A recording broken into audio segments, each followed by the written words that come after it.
എല്ലാവർക്കും നമസ്കാരം. നമ്മൾ കഴിഞ്ഞ വീഡിയോയിൽ ഇൻബൗണ്ട് മാർക്കറ്റിംഗ്, ഔട്ട്ബൗണ്ട് മാർക്കറ്റിംഗ് എന്താണെന്ന് മനസ്സിലാക്കാൻ ശ്രമിച്ചു. ചില എക്സാമ്പിൾസ് നമ്മൾ പറഞ്ഞു, എന്താണ് തമ്മിലുള്ള ഫണ്ടമെൻ്റൽ ഡിഫറൻസസ് എന്ന് മനസ്സിലാക്കാൻ ശ്രമിച്ചു. ഇന്ന് നമ്മൾ ഇൻബൗണ്ട് മാർക്കറ്റിംഗിലേക്ക് കുറച്ച് ഡീപ്പറായിട്ട് പോവുകയാണ്. പക്ഷേ അത് പോകുന്നതിന് മുമ്പ് നമുക്ക് ചില ഫണ്ടമെൻ്റൽ ടേംസ് നമുക്ക് മനസ്സിലാക്കിയിരിക്കാൻ ശ്രമിക്കാം. എന്താണ് നമ്മളുടെ വെബ് പ്രസൻസ്? നമ്മളുടെ വെബ്സൈറ്റ് അല്ലെങ്കിൽ നമ്മളുടെ വെബ് എനേബിൾഡ് ആയിട്ടുള്ള ഒരു സർവീസിനെയാണ് നമ്മളുടെ വെബ് പ്രസൻസ് എന്നുകൊണ്ട് ഉദ്ദേശിക്കുക. ഈ വെബ് പ്രസൻസിനെ ബേസ് ചെയ്തിട്ടാണ് നമ്മളുടെ ഡിജിറ്റൽ മാർക്കറ്റിംഗ് സ്ട്രാറ്റജി അപ്പാടെ ഡിസൈഡ് ചെയ്യുന്നത്. നിങ്ങൾക്കൊരു വെബ്സൈറ്റ് ഇല്ല എങ്കിൽ കൂടി നിങ്ങൾക്ക് തീർച്ചയായും വെബ് പ്രസൻസ് സാധ്യമാണ്. ഒരു പേജായിട്ടോ അല്ലെങ്കിൽ ഒരു ഫേസ്ബുക്ക് പേജായിട്ടോ ഒരു കമ്മ്യൂണിറ്റി ആയിട്ടോ അല്ലെങ്കിൽ ഒരു യൂട്യൂബ് ചാനലായിട്ടോ അല്ലെങ്കിൽ ഒരു ആപ്ലിക്കേഷനായിട്ടോ, വെബ് ആപ്ലിക്കേഷൻ അല്ലെങ്കിൽ ഒരു മൊബൈൽ ആപ്ലിക്കേഷനൊക്കെ ആയിട്ട് നിങ്ങൾക്ക് നിങ്ങളുടെ വെബ് പ്രസൻസ് ബിൽഡ് ചെയ്തെടുക്കാൻ സാധിക്കും. എന്നിരുന്നാലും ഒരു ക്രെഡിബിളായിട്ടുള്ളൊരു വെബ്സൈറ്റും അതിനോട് ചേരുന്ന അതോറിറ്റിയുള്ള ഒരു ഇമെയിൽ അഡ്രസ്സും ഉള്ളത് എപ്പോഴും നമ്മൾക്ക് ബെനിഫിഷ്യലാണ്. എന്താണ് കാരണം? ഉദാഹരണത്തിന് നിങ്ങളൊരു ബാങ്കിങ് മേഖലയിലുള്ള വ്യക്തിയാണെന്ന് വിചാരിക്കുക.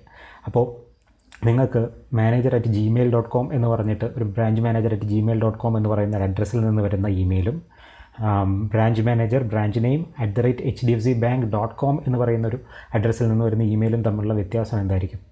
ആദ്യത്തത് ആർക്ക് വേണമെങ്കിലും അയക്കാം, പക്ഷേ രണ്ടാമത്തത് ആ ഒരു പർട്ടിക്കുലർ ഇൻസ്റ്റിറ്റ്യൂഷനിൽ നിന്ന് തന്നെ വന്നിട്ടുള്ള മെയിലാണെന്ന് നമുക്ക് മനസ്സിലാകും. അതിന് കൂടുതൽ ക്രെഡിബിലിറ്റി ഉണ്ടാവും. അതുപോലെ തന്നെയാണ് നമ്മൾ ഒരു പേഴ്സണലൈസ്ഡ് ഇമെയിൽ ഉപയോഗിക്കുന്നതിന് പകരം ഒരു ബിസിനസ് ഇമെയിൽ തന്നെ ക്രിയേറ്റ് ചെയ്ത് യൂസ് ചെയ്താൽ അതിന് കുറച്ചുകൂടി ക്രെഡിബിലിറ്റി ഉണ്ടായിരിക്കും. അതുകൊണ്ടാണ് നമ്മൾ പറയുന്നത് ഒരു വെബ്സൈറ്റ് അല്ലെങ്കിൽ ഒരു ക്രെഡിബിളായിട്ടുള്ള ഇമെയിൽ അഡ്രസ് സോഴ്സ് നമുക്ക് എപ്പോഴും ഉണ്ടാകണമെന്നുള്ളത്. ഇനി നമുക്ക് മനസ്സിലാക്കുന്ന കാര്യം, ഒരു വെബ്സൈറ്റ് ഉണ്ട്. ആ വെബ്സൈറ്റിലേക്ക് എത്തുന്ന ആൾക്കാരെ നമ്മൾ പറയുന്നത്, അതായത് സന്ദർശകർക്ക് നമ്മൾ കൊടുക്കുന്ന പേരാണ് വിസിറ്റേഴ്സ്. ഒരു വെബ്സൈറ്റ് ഉണ്ട്, ആ വെബ്സൈറ്റിലേക്ക് എത്തുന്ന ആൾക്കാർക്ക് പറയുന്ന പേരാണ് വിസിറ്റേഴ്സ്. ഒരു നിശ്ചിത സമയത്തിൽ എത്ര വിസിറ്റേഴ്സ് ആ വെബ്സൈറ്റിൽ വന്നു എന്നുള്ളതാണ് അതിലെ ട്രാഫിക് എന്നുള്ള ടേം കൊണ്ട് നമ്മൾ ഉദ്ദേശിക്കുന്നത്. ട്രാഫിക് എന്ന് പറഞ്ഞു കഴിഞ്ഞാൽ ഒരു ഗിവൺ പോയിൻ്റ് ഓഫ് ടൈമിൽ എത്ര ആളുകൾ ഈ വെബ്സൈറ്റിൽ വിസിറ്റ് ചെയ്തു എന്നുള്ളതാണ് ട്രാഫിക് എന്നതുകൊണ്ട് നമ്മൾ ഉദ്ദേശിക്കുന്നത്. അപ്പം ഈ രണ്ട് ടേംസ് നമുക്ക് ക്ലിയറായി. ഇനി നമുക്ക് മനസ്സിലാക്കാനുള്ള കാര്യം എന്ന് പറഞ്ഞു കഴിഞ്ഞാൽ, നമ്മളുടെ വെബ്സൈറ്റിൽ എത്തുന്ന എല്ലാവരും നമ്മളുടെ കസ്റ്റമേഴ്സ് ആകണമെന്നില്ല, അല്ലേ? അപ്പം ചിലരുണ്ടാവാം വെബ്സൈറ്റിൽ വന്ന് ജസ്റ്റ് ബ്രൗസ് ചെയ്തിട്ട് പോകും. ഇനി വേറെ ചിലരുണ്ടാവും, അത് നമ്മളുടെ വെബ്സൈറ്റിൽ വരും, ഒരു പ്രോഡക്റ്റ് ആൻഡ് സർവീസ് നോക്കും, അത് അവർക്ക് ആവശ്യമുള്ളതാണ്, അതിൻ്റെ വില ന്യായമായിട്ടുള്ളതാണ് എന്ന് കണ്ടു കഴിഞ്ഞാൽ അവരത് വാങ്ങിച്ചിട്ട് പോകും. അവർ ഡെഫിനറ്റ് കസ്റ്റമേഴ്സാണ്, അവർ ബൈ ചെയ്തിട്ട് പോകും. ഇത്തരക്കാരെ കൺവേർട്ട് ചെയ്യാൻ നമുക്ക് പ്രത്യേകിച്ച് വേറെ ഗിമിക്കുകളുടെ ഒന്നും ആവശ്യമില്ല. നല്ല പ്രോഡക്റ്റ് ഉണ്ട്, ന്യായമായ വിലയുണ്ട്, നല്ല user interface and customer service ഉണ്ടെന്നുണ്ടെങ്കിൽ അവർ ഡെഫിനറ്റായിട്ട് നിങ്ങളുടെ സാധനം പർച്ചേസ് ചെയ്തിട്ട് പോകും. എന്നിരുന്നാലും നമ്മൾ നോക്കിക്കഴിഞ്ഞ് കഴിഞ്ഞാൽ വേറെ ഒരു വിഭാഗം ആളുകളുണ്ട്. അവർ വരും, നമ്മളുടെ വെബ്സൈറ്റിൽ കയറും, അവരൊരു സാധനം വാങ്ങുകയോ വാങ്ങാതിരിക്കുകയോ ചെയ്യാം. ഭൂരിപക്ഷം ആളുകളും ഈ ഒരു വിഭാഗത്തിൽപ്പെടുന്നവരാണ്. എന്ന് പറഞ്ഞു കഴിഞ്ഞാൽ നിങ്ങളുടെ ഒരു പ്രോഡക്റ്റ് ആൻഡ് സർവീസസ് അവർ വാങ്ങാം അല്ലെങ്കിൽ വാങ്ങാതിരിക്കുക.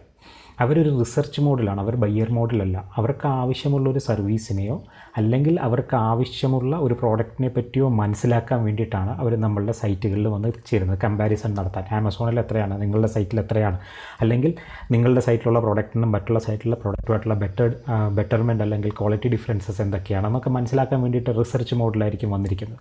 അവർ പർച്ചേസ് മോഡിലല്ല. ഇവർ ഇന്നല്ലെങ്കിൽ നാളെ നിങ്ങളുടെ അല്ലെങ്കിൽ മറ്റൊരാളുടെ വെബ്സൈറ്റിൽ നിന്നും തീർച്ചയായും അവർക്ക് ആവശ്യമുള്ള സാധനങ്ങൾ വാങ്ങിയിരിക്കും. അപ്പോൾ ഈ വിഭാഗത്തിൽപ്പെട്ട സന്ദർശകരെ നിങ്ങളുടെ വെബ്സൈറ്റിലേക്ക് ആകർഷിച്ച് നിങ്ങളുടെ പ്രോഡക്റ്റ്സ് ആൻഡ് സർവീസസ് അവർക്ക് വിൽക്കാൻ എനേബിൾ ചെയ്യുക എന്നുള്ളതാണ് നമ്മൾ ഇൻബൗണ്ട് മാർക്കറ്റിങ്ങിലൂടെ, കൺവേർഷനിലൂടെ ചെയ്തെടുക്കാനായിട്ട് നമ്മൾ ശ്രമിക്കുന്നത്. അപ്പോൾ ഇൻബൗണ്ട് മാർക്കറ്റിങ്ങിൽ ഇതിനായിട്ട് 4 സ്റ്റെപ്സാണ് പറയുക. അതായത് 4 സ്റ്റെപ്സ് അത് റെക്കമെൻഡ് ചെയ്യുന്നുണ്ട്. എന്തൊക്കെയാണ് ഈ 4 സ്റ്റെപ്സ് എന്ന് നോക്കാം. ഒന്ന്, അട്രാക്റ്റ് ചെയ്യുക എന്നാണ് പറയുക. രണ്ടാമത്, കൺവേർട്ട് ചെയ്യുക. മൂന്നാമത്, ക്ലോസ് ചെയ്യുക. നാലാമത്, ഡിലീറ്റ് ചെയ്യുക. എന്താണ് അട്രാക്ഷൻ എന്നുള്ള ടേം കൊണ്ട് ഇവിടെ ഉദ്ദേശിക്കുന്നത്? ഒരു സ്ട്രേഞ്ചറാണ്, അതായത് നമ്മളുടെ വെബ്സൈറ്റിലേക്ക് പുറത്തുനിന്ന് വരുന്നൊരു വ്യക്തി സ്ട്രേഞ്ചറാണ്, ഇതിനു മുമ്പ് വന്നിട്ടില്ല എന്നുണ്ടെങ്കിൽ അദ്ദേഹം സ്ട്രേഞ്ചറാണ്. ആ സ്ട്രേഞ്ചറിനെ നമ്മളുടെ വെബ്സൈറ്റിലേക്ക് നമ്മൾ ആകർഷിക്കണം. ഒരു സ്ട്രേഞ്ചറിനെ വിസിറ്ററാക്കി കൺവേർട്ട് ചെയ്യണം. ഇതിനെയാണ് നമ്മൾ അട്രാക്റ്റ് ചെയ്യുക എന്ന് പറയുക. അതായത് നമ്മളുടെ സൈറ്റിലേക്ക് അവരെ കൊണ്ടുവരിക. അപ്പോൾ നമ്മൾ കഴിഞ്ഞ വീഡിയോയിലൊരു എക്സാമ്പിൾ പറഞ്ഞു, ഇൻസെക്ട് ട്രാപ്പുകൾ, നീല വെളിച്ചം ഉപയോഗിക്കുന്ന ഇൻസെക്ട്സിനെ ട്രാപ്പ് ചെയ്യുന്ന ഇൻസെക്ട് ട്രാപ്പുകളിൽ ആ നീല വെളിച്ചമാണ് ലീഡ് മാഗ്നറ്റായിട്ട് വർക്ക് ചെയ്തതെന്ന്. അപ്പോൾ നമ്മളുടെ സൈറ്റിലേക്ക് നമ്മൾ ആളുകളെ എത്തിക്കുവാൻ ഉപയോഗിക്കുന്ന ഉപാധികൾക്ക് നമ്മൾ പറയുന്ന പേരാണ് ലീഡ് മാഗ്നറ്റ്സ്. അത് പല രീതിയിലുള്ളതാവാം. ഇപ്പോൾ നമ്മൾ ബ്ലോഗ് വഴി ചെയ്യാം, ഒരു കീവേഡ് വഴി ചെയ്യാം, വീഡിയോസ് വഴി സെറ്റ് ചെയ്യാം, സോഷ്യൽ മീഡിയ വഴി ചെയ്യാം, അല്ലെങ്കിൽ വെബ് പേജസ് അല്ലെങ്കിൽ ട്വീറ്റുകൾ വഴിയൊക്കെ നമുക്ക് നമ്മളുടെ പ്രോഡക്റ്റ്സ് ആൻഡ് സർവീസസിനെ കുറിച്ചിട്ടുള്ള വിവരം പുറത്തേക്ക് അറിയിക്കാം. അതുവഴി നമ്മളിലേക്ക് ഒരു വിസിറ്റർ അതായത് ഒരു സ്ട്രേഞ്ചർ ഒരു വിസിറ്റർ ആയി മാറാനുള്ള സാധ്യതയുണ്ട്. ആദ്യം നമ്മൾ കസ്റ്റമേഴ്സിനെ അട്രാക്റ്റ് ചെയ്തു, നമ്മളുടെ പ്രോഡക്റ്റ്സ് ആൻഡ് സർവീസസിലേക്ക് നമ്മൾ അട്രാക്റ്റ് ചെയ്തു, ഒരു ലീഡ് മാഗ്നറ്റ് അവിടെ യൂസ് ചെയ്തു. ഇതിനെക്കുറിച്ച് നമ്മൾ ഡീറ്റെയിൽ ആയിട്ട് പിന്നീട് സംസാരിക്കും. രണ്ടാമത്തത് കൺവേർഷനാണ്. കൺവേർഷൻ എന്ന് പറഞ്ഞാൽ പരിവർത്തനം ചെയ്തെടുക്കുക. എന്തിലേക്കാണ് കൺവേർട്ട് ചെയ്യുന്നത്? ഒരു വിസിറ്റർ വന്നു, ഒരു സ്ട്രേഞ്ചർ വന്നിരുന്നു, അദ്ദേഹം ഒരു വിസിറ്ററായി. ആ വിസിറ്ററിനെ ഇനി നമ്മൾ ഒരു ലീഡായിട്ടാണ് കൺവേർട്ട് ചെയ്യുക. അതായത് ഒരു സാധ്യതയുള്ള ഒരു പ്രോസ്പെക്റ്റീവ് കസ്റ്റമറായിട്ടാണ് നമ്മൾ പിന്നെ കൺവേർട്ട് ചെയ്യുക. അതിനായിട്ട് നമ്മൾ എന്താണ് ചെയ്യുക? ഒരു വിസിറ്റർ എന്ന നമുക്കൊരു അനോണിമസ് യൂസറാണ്. അതായത് ആ വ്യക്തിയുടെ ഐഡൻറ്റിറ്റിയെ പറ്റി നമുക്ക് അറിവില്ല. ആ വ്യക്തിയുടെ ഐഡൻറ്റിറ്റി ലഭിച്ചാൽ മാത്രമേ നമുക്ക് പിന്നീട് അദ്ദേഹത്തെ കോൺടാക്റ്റ് ചെയ്യാനോ അദ്ദേഹത്തെ ടാർഗറ്റ് ചെയ്ത് എന്തെങ്കിലും ഒരു മാർക്കറ്റിംഗ് ക്യാമ്പയിൻ നടത്താനോ നമുക്ക് സാധിക്കുകയുള്ളൂ. എന്തെന്നോ അറിഞ്ഞാൽ മാത്രമേ നമുക്ക് പിന്നീട് അവരെ കൊണ്ട് ഉപയോഗമുള്ളൂ. അപ്പോൾ നമ്മൾ എങ്ങനെയാണ് ഇവരുടെ ഈ സാധനങ്ങൾ കളക്ട് ചെയ്യുക? ഇവരുടെ ഡീറ്റെയിൽസ് കളക്ട് ചെയ്യണം. ഇവരുടെ കോൺടാക്ട് ഡീറ്റെയിൽസോ ഇമെയിലോ ഫോൺ നമ്പറോ അല്ലെങ്കിൽ സോഷ്യൽ മീഡിയ ഐഡിയോ എന്തെങ്കിലും നമ്മൾ കണക്ട് ചെയ്യണം. അപ്പോൾ അതിന് വേണ്ടിയിട്ട് നമ്മളൊരു ഒരു ഫോമോ അല്ലെങ്കിൽ ഒരു സബ്സ്ക്രിപ്ഷനോ അല്ലെങ്കിൽ ലൈക്ക് ബട്ടൺ അല്ലെങ്കിൽ ഫോളോവർ പേജ് ഇതുപോലുള്ള കാര്യങ്ങൾ കൊടുത്തിട്ട് അവരുടെ ആ ഡീറ്റെയിൽ കളക്ട് ചെയ്യും. അപ്പോൾ എന്തായി സംഭവിച്ചു? ഈ സ്ട്രേഞ്ചർ വിസിറ്ററായി ആ വിസിറ്ററിനെ നമ്മളൊരു ലീഡായിട്ട് കൺവേർട്ട് ചെയ്തു. നമുക്കറിയാം ഒരു പക്ഷേ ഈ പർട്ടിക്കുലർ വ്യക്തിക്ക് ഈ ഒരു സർവീസ് താല്പര്യമുണ്ട്. ഇനി നമ്മൾ ചെയ്യുന്ന മൂന്നാമത്തെ സ്റ്റെപ്പിന് പറയുന്ന പേരാണ് ക്ലോഷർ. ക്ലോഷർ എന്ന് പറഞ്ഞു കഴിഞ്ഞാൽ ഒരു ഡീല് ക്ലോസ് ചെയ്യുക. അതായത് ഒരു ലീഡിനെ നമ്മൾ പിന്നീട് ഒരു പ്രോസ്പെക്റ്റ് ബയ്യറാക്കി അല്ലെങ്കിൽ കസ്റ്റമറാക്കി മാറ്റി ആ ട്രാൻസാക്ഷൻ ക്ലോസ് ചെയ്യുക. അതിനാണ് ക്ലോഷർ എന്ന് പറയുക. അപ്പോൾ ഒരു ലീഡ് കസ്റ്റമർ ആകാൻ മടിക്കുന്നുവെങ്കിൽ അതെന്തുകൊണ്ടാണെന്ന് നമ്മൾ അന്വേഷിക്കണം. അതായത് അവരുടെ ആശങ്കകൾക്കോ അവരുടെ ചോദ്യങ്ങൾക്കോ അവരുടെ സംശയങ്ങൾക്കോ ഉള്ള ഉത്തരം നൽകി അവരുടെ വിശ്വാസത്തെ അവരുടെ ട്രസ്റ്റ് ബിൽഡ് ചെയ്ത് നമ്മൾ കസ്റ്റമറാക്കി നമ്മളിലേക്ക് മാറ്റണം. ഇതിനാണ് ക്ലോസിംഗ് എന്ന് പറയുക. അപ്പോൾ ഇതിനായിട്ട് ലീഡുകൾക്ക് നമ്മൾ പ്രൊമോഷൻസ് കൊടുക്കും. അതായത് പ്രൊമോഷൻ ഇമെയിൽസ് ഇട്ട് കൊടുക്കും, അല്ലെങ്കിൽ ലിമിറ്റഡ് ടൈം ഓഫർ കൊടുക്കും, അല്ലെങ്കിൽ നമ്മൾ വളരെ ഈസി ആയിട്ട് ഡിസ്കൗണ്ട് കൂപ്പൺസ് കൊടുക്കും, പിന്നെ ഫ്ലാഷ് സെയിലുകൾ ഇട്ട് കൊടുക്കും. ഇങ്ങനെ പല കാര്യങ്ങൾ ഇട്ട് കൊടുത്തിട്ട് അവർക്ക് ആ ഒരു പർട്ടിക്കുലർ ചോയ്സിനെ കുറിച്ച് അവരെ റിമൈൻഡ് ചെയ്ത് അവരെ നമ്മൾ ഒരു ബയ്യറാക്കി നമ്മളുടെ ആ ഡീലിനെ ക്ലോസ് ചെയ്യും. ഇനി നാലാമത്തെ സ്റ്റെപ്പാണ് ഡിലൈറ്റ് ചെയ്യുക കസ്റ്റമറിനെ എന്ന് മാത്രമല്ല അവരെ റീറ്റെയിൻ ചെയ്യുകയും ചെയ്യുക. എന്നാൽ മാത്രമേ അവർ റിപ്പീറ്റ് ചെയ്യുള്ളൂ. ഒരു കസ്റ്റമറിൻ്റെ ലൈഫ് ടൈം വാല്യൂ അയാൾ എത്ര പ്രാവശ്യം റിപ്പീറ്റ് ചെയ്ത് അവിടെ നിന്ന് ബൈ ചെയ്യുന്നു എന്നതിനെ കൂടി ആശ്രയിച്ചിരിക്കും. അതായത് നിങ്ങൾ ഒരു കസ്റ്റമറിനെ അക്വയർ ചെയ്യാൻ എക്സ് എമൗണ്ട് ചിലവാക്കി, അദ്ദേഹം നിങ്ങളുടെ വെബ്സൈറ്റിൽ നിന്നും ഇന്ന ഇയർ ഓഫ് ടൈം അതായത് ഗിവൺ പീരീഡ് ഓഫ് ടൈമിൽ എത്ര സാധനങ്ങൾ വാങ്ങിച്ചു അല്ലെങ്കിൽ എത്ര വാങ്ങിക്കും, അയാളുടെ ലൈഫ് ടൈം വാല്യൂ എത്രയാണ്.